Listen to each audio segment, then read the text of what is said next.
Omondara mahallasining ijtimoiy xodimi Xo'jaqulova Zumradman. Hozirgi kunda mahallamizda 6225 nafar fuqarolar mavjud.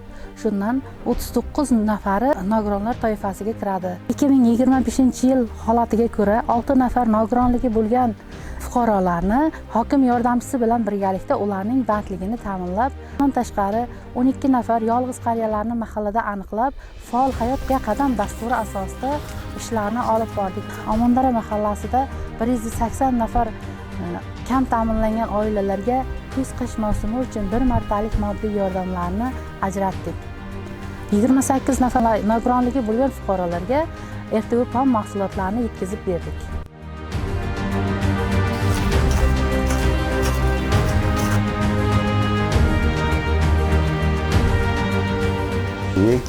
Omondara mahallasi Beshbaloq qishlog'ida 20-yildan istiqomat qilaman.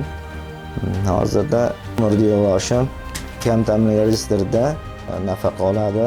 Men minnatdorman. Menga bir yilda bir marta gaz suyultmasi yordam beradi. Shu prezidentimizdan, shu xodimlardan minnatdorman.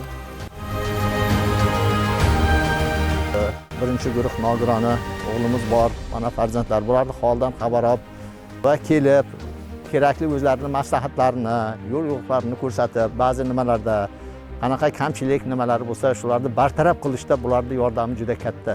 Men bulardan juda minnatdorman. Hatto men o'zim borib murojaat qilmasimdan ham o'zlari kelib mana shu hech bo'lmaganda og'ir sharoitlardan telefon orqali bo'lsa ham xabar olib turadi. Ro'ziyev Oybekjonga hozirgi kunda bolalar nafaqasi, keyin moddiy yordam, kuz-qish mavsumi uchun bir martalik moddiy yordamlar ajratib kelinmoqda.